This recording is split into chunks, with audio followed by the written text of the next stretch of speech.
Olá, queridos irmãos, paz do Senhor Jesus, que prazer revê-los aqui no canal AD Prudente Oficial, a sua casa, o seu ambiente de aprendizado. Nós somos a Assembleia de Deus, Ministério do Belém, Presidente Prudente, Igreja da Família, igreja presidida pelo pastor Samuel Padilha de Siqueira. Obrigado pela sua sintonia, obrigado pela sua audiência, pela sua participação. Você ainda não é inscrito no canal? Se inscreva, curta, compartilhe essa página. Você e a sua família são muito bem-vindos em nossa igreja e aqui nessa plataforma. A você que está nos encontrando por acaso, aqui nós estamos estudando a Escola Bíblica Dominical. Estamos no segundo trimestre de 2024, onde na terceira lição, falando dentro de um tema central, a carreira que nos está proposta, tema que dialoga todo o trimestre por meio da figura do pastor Osiel Gomes. Mas a lição em pauta, para ser mais específico, lição de hoje, falará sobre o céu, o destino do cristão. E aí, você almeja ir para o céu? Você tem sede do céu? Anseia pelo céu? Essas são questões retóricas, obviamente, mas reflita sobre isso, não é?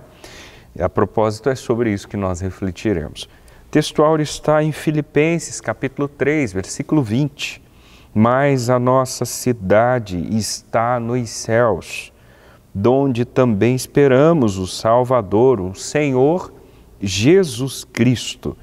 O crente deve viver a vida cristã com a mente voltada para o céu como sua legítima esperança. Louvado seja Deus. A leitura bíblica em classe está em dois textos.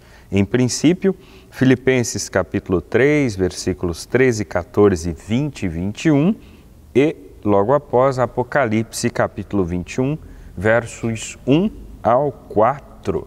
E para introduzir e dialogar com vocês o céu na condição de alvo de todo cristão, eu quero convidar para esse ambiente de fala o caríssimo companheiro pastor William Enoque. Obrigado, pastor Diego. A paz do Senhor Jesus. Que bom estarmos aqui mais uma vez. Primeiro tópico, céu, o alvo de todo o cristão. Veja, todo o cristão, não apenas crente, o cristão. A palavra céu, ela vem do hebraico shamaim. Significa céu ou céus, como Gênesis 1. São 419 vezes no Antigo Testamento. O termo grego para céus, Hanos, ou Hanos, que é céu, Mateus capítulo 3, versículo 2. No Novo Testamento são 280 vezes, com dois sentidos. O primeiro deles, como firmamento, universo, o céu enquanto atmosfera, e céus siderais e estrelados, a região acima dos céus siderais, sede da ordem das coisas eternas e das coisas perfeitas, onde Deus e criaturas celestes habitam. Quando olhamos para as traduções da Bíblia em língua portuguesa, a palavra Shamaim foi traduzida por altura e o termo Ouranos como algo elevado. Essas palavras, elas são distintas. Num primeiro momento, esse céu atmosférico e depois como o universo ou como o firmamento dos céus, e uma terceira definição, quando olhamos para a Bíblia, o céu como morada de Deus. Então, desses três locais aplicados à palavra céu, o mais importante para nós, que somos cristãos, é o terceiro, que é o céu como a morada de Deus. O apóstolo Paulo ensina que após ser arrebatado até o terceiro céu, não por acaso, esse céu está enfatizado nas cartas de Paulo como lugar celestial. Paulo trata também com muito carinho, falando sobre céu como o lugar dos salvos em Cristo Jesus. Lá onde temos esse destino garantido, assegurado, que é o destino de estarmos para sempre com o Senhor Jesus. É por essa razão que, vivendo em Cristo, O cristão, ele desenvolve um relacionamento na esfera do reino de Deus. Nós servimos a Cristo porque, mesmo que ainda não tenha ido para o céu, a vocação é celestial aqui, no presente momento da sua vida. E, dessa forma, o poder que está em sua vida vem do céu e o habilita a vencer cada dia. Não é novidade, né? Quantas vezes ouvimos no púlpito da igreja os pregadores cheios da graça de Deus dizendo: o céu é o lugar, o único lugar que temos saudade sem nunca ter ido para lá. E quando fala-se do céu na igreja, a mensagem sobre o céu, a igreja se alegra, o povo de Deus chora, porque nós viemos de lá, né? Somos filhos de Deus, então estamos nessa terra como peregrinos e forasteiros e nos preparando para o céu de glória. Logo, este é o alvo, logo, este é o objetivo, este é o propósito de todo cristão. Depois de salvo, nós todos não pertencemos mais a este mundo. Paulo ensinou que agora prossegue para o alvo, prossegue para a linha de chegada, que esse atleta alcança o prêmio. Assim, Paulo persegue o prêmio com determinação, persegue esse prêmio com liberdade, com empenho e com os olhos sempre fixos no autor da salvação. Igualmente, o cristão, ele também enfrenta, ele passa a ter o céu como alvo por causa da soberana vocação. E ele enfrenta problemas, ele enfrenta dificuldades. No entanto, nós reconhecemos que o nosso alvo é Cristo. É de lá que vem a nossa ajuda. Esse alvo revela o resultado de uma nova vida. E por isso o crente, ele se volta para as coisas do céu. A expressão nossa pátria está nos céus representa essa nova realidade. Ao mencionar essa expressão, Paulo mostra que temos então uma cidadania celestial. E para viver essa plenitude, para viver a cidadania celestial, o cristão ele deve peregrinar, perseguir para o alvo perfeito, para o alvo absoluto, em que finalmente ele terá o corpo abatido, transformado conforme o corpo glorioso de Cristo Jesus. Então, é muito saudável que eu e você tenhamos o céu como nosso alvo, por causa da soberana vocação que não é da terra, vem de cima, vem de Deus por meio de Jesus Cristo. Que eu e você tenhamos sempre no nosso coração o ardente desejo de encontrarmos com Cristo, de morar no céu de glória. E para isso ocorrer, há a necessidade de perseverarmos, de uma vida constante de oração, de uma vida de entrega a Deus, de uma vida de compromisso com o Senhor Jesus Cristo. Muito bem, queridos, estou de volta para dialogar com você, caríssimo aluno da EBD, o tópico 2 da nossa lição e falar sobre a descrição do céu de acordo com a literatura, o livro de Apocalipse. Você costuma ler o livro de Apocalipse? Se não, veja que ele é um dos livros inspirados pela Bíblia Sagrada. A Bíblia deve ser amada por nós todos de uma maneira conjunta, de Gênesis a Apocalipse. Naturalmente que nós, enquanto cristãos, temos simpatia por esse ou por aquele livro, ou mesmo por esse ou por aquele texto. Mas é imprescindível que a nossa paixão, o nosso amor, e isso não é bibliolatria, muito pelo contrário, isso é amor pelas Escrituras, ele deve trafegar de Gênesis ao Apocalipse. Agora, considere o senhor, a senhora, e convenha que, de fato, é uma literatura por ora complexa, a depender de uma tradução e do suporte que recebemos no momento em que lemos. Existem inúmeras vertentes que, consequentemente, trazem inúmeras interpretações sobre ele, mas numa leitura coesa, sensata, numa leitura, no mínimo, respeitosa consigo mesmo, é muito possível que você consiga destacar com o aporte, com o suporte deste e daquele subsídio, um entendimento razoável do significado das metáforas, das linguagens ilustradas, das simbologias inseridas nessa literatura. De uma forma ou de outra, hoje, especificamente no tópico 2, nós falaremos sobre o novo céu e a nova terra. Veja que o capítulo 6 de Apocalipse predominantemente evoca a abertura dos selos, ou pelo menos é o desfecho dessa abertura, o início de uma nova propagação. E estes selos, ora abertos, deflagraram a desordem, a tribulação, o juízo e uma sequência de um estado eterno novo. João, nesse novo estado eterno, traz uma compreensão do primeiro céu que já se passou, a terra de igual forma também e o mar que já não existe mais.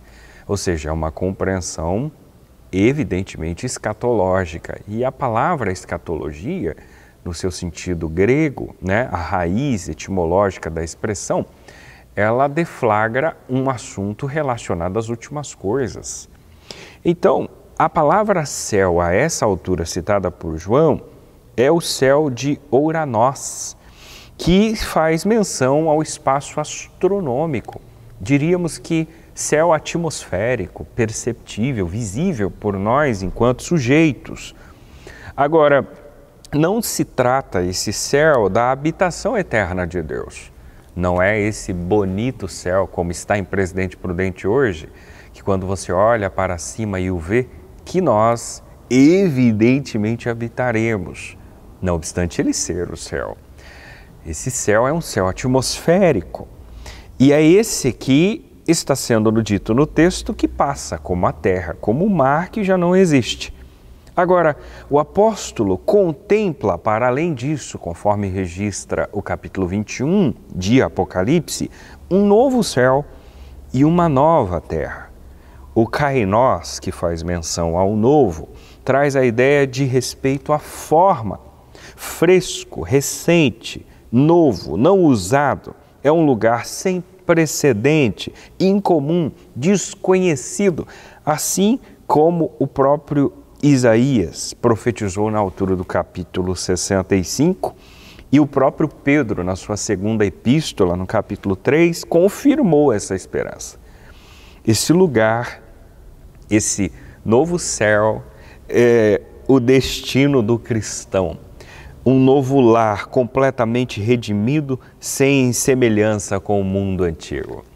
Existem diversas questões relacionadas a como será o céu.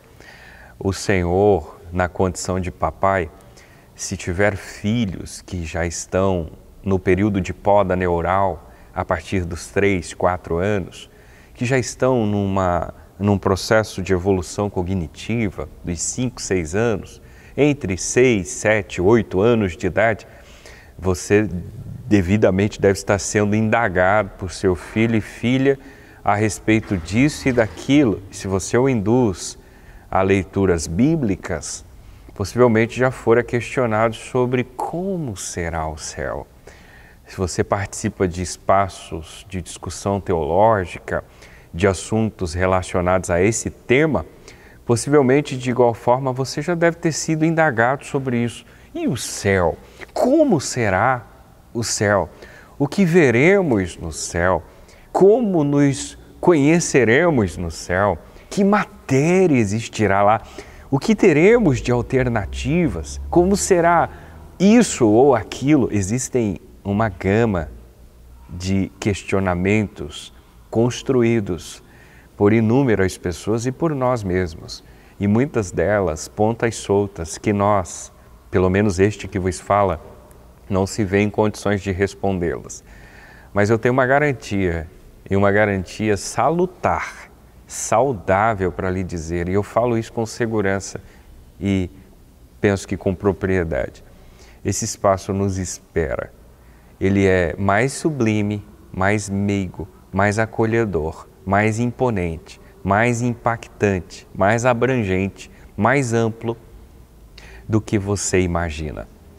Este céu descrito com ruas de ouro, muros de jaspe, mar de cristal e coisas parecidas, está muito mais além do que a nossa mente consegue decifrar, porque o próprio João não tem condições cabais de relatar o que está vendo, porque está para além do seu vocabulário. Olho não viu, ouvido não ouviu e não subiu ao coração do homem as coisas que Deus tem preparado para aquele que Ele ama. Mas estão preparadas e no seu devido tempo e momento, nós, na condição de cristãos, seremos acolhidos para esse mundo, para esse universo, para essa compreensão de eternidade. Que nós, nessa altura, como relata o item 2 do tópico 2, e assim eu finalizo essa exposição, dialogando sobre a linda cidade como nossa nova morada, e evoco os textos ora lidos pelo próprio pastor Osiel Gomes, eu consigo dizer a vocês o que a Bíblia diz. Porque enquanto a Bíblia fala, a gente fala. Quando a Bíblia se cala, no mínimo, este que vos fala deveria se calar também. Então, o que a Bíblia diz sobre essa nova morada? Um lugar onde os santos habitarão. Se trata da pátria dos salvos, a morada de Deus. Se trata de um local e de um lugar em que Deus e o Cordeiro serão seu templo. A glória de Deus, a própria glória de Deus a iluminará. O Cordeiro será a sua lâmpada. Nesse ambiente não haverá mais dor, mais morte, mais tristeza, nem sofrimento.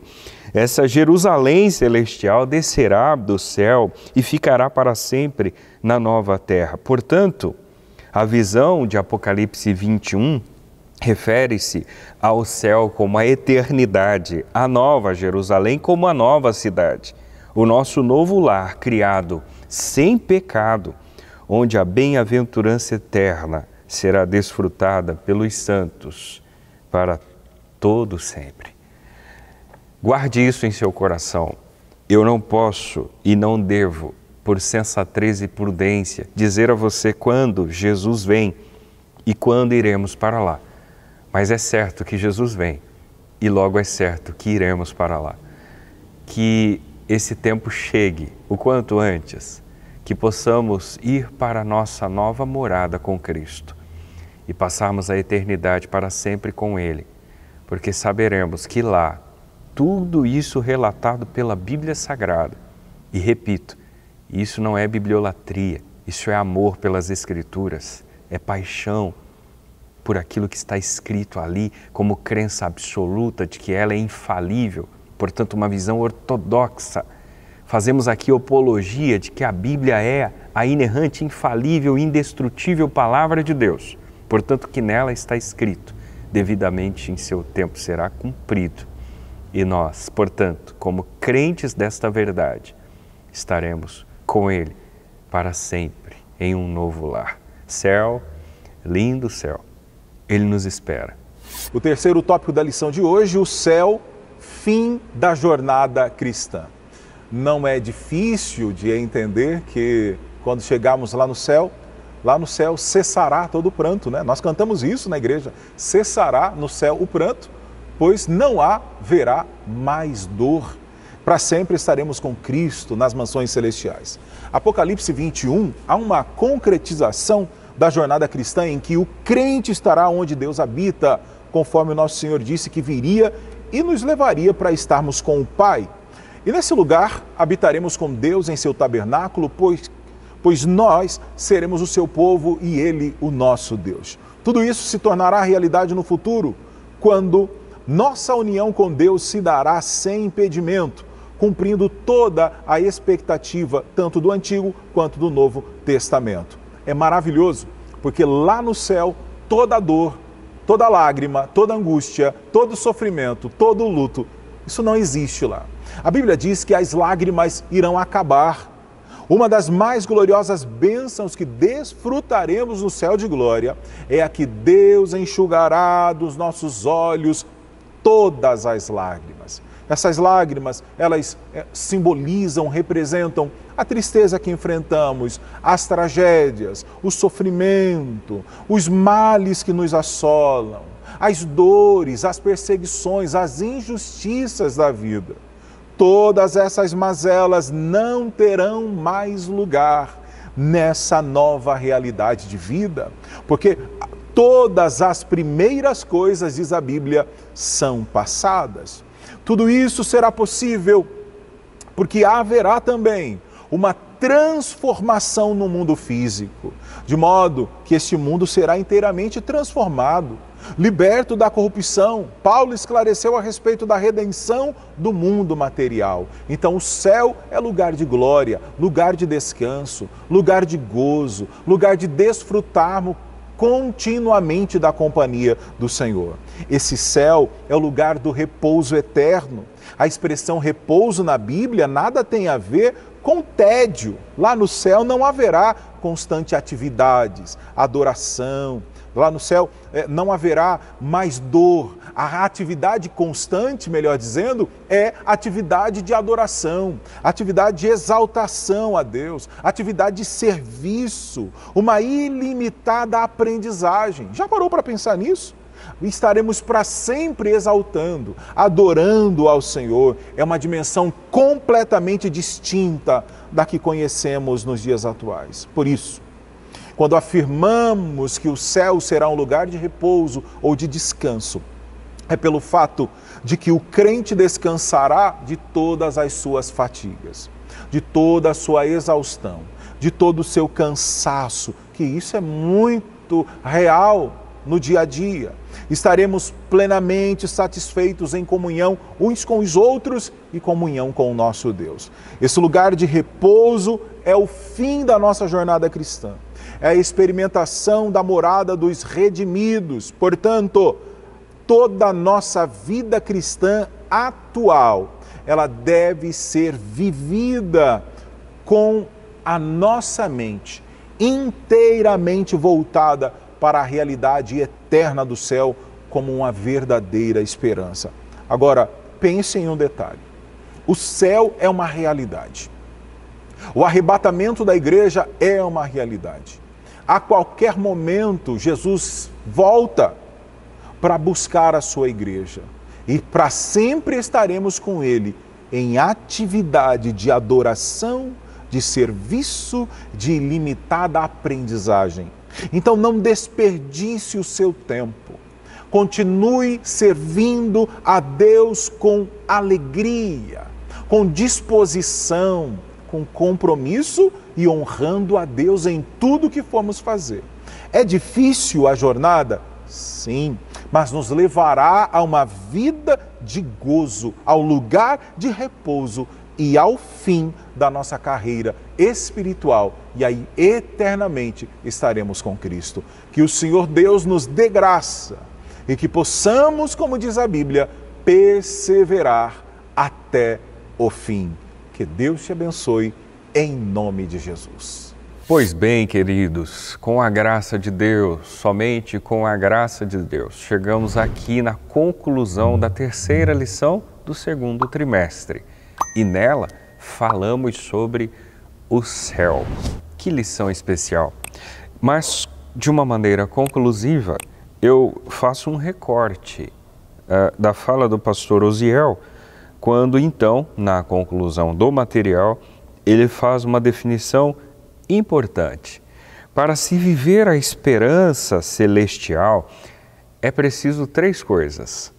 Em princípio, nascer de novo, viver em Cristo e transformar a mente. Gente, isso é sensacional, não é? É óbvio que você elencaria com o seu HD inúmeras outras questões possíveis ou afirmações que englobam o sujeito que quer morar no céu. Mas em tese e como um extrato de todas essas três são essenciais. Veja só, nascer de novo, isso é um processo inicial imprescindível. O novo nascimento é imprescindível na vida de alguém que deseja morar no céu.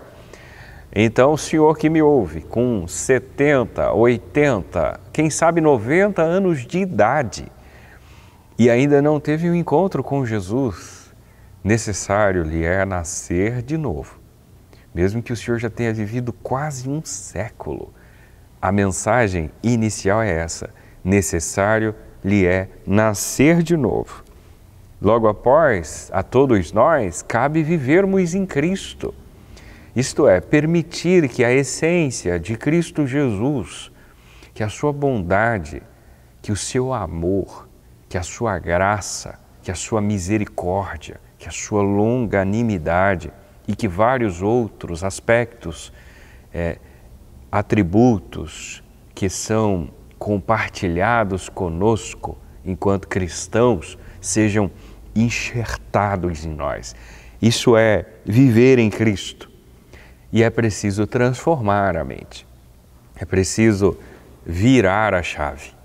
É preciso entendermos que, não obstante estarmos a caminho dos céus, não somos maiores ou mais relevantes do que ninguém. Essa leitura, quando feita como autoavaliação, ela é uma leitura nociva. Nós não estamos acima e nem somos melhores do que ninguém. Obviamente que existe um contexto hierárquico em todos os espaços, e eu não estou falando sobre essa ideia, porque sobre ela isso é muito claro para nós todos, e para quem não é, que fique claro que não é sobre isso que eu estou falando. Eu estou falando de um amor que nos nivela, que nos coloca em pé de igualdade. E sobre esse amor que nós permitimos viver em Cristo e transformar a nossa mentalidade. A nossa mente precisa ser diferente. A gente precisa pensar nas coisas que são de cima. É óbvio que as de baixo nos seduz porque somos humanos, mas devemos pensar nas coisas que são de cima. Se existe uma certeza para além da morte, é que Jesus vem, irmãos.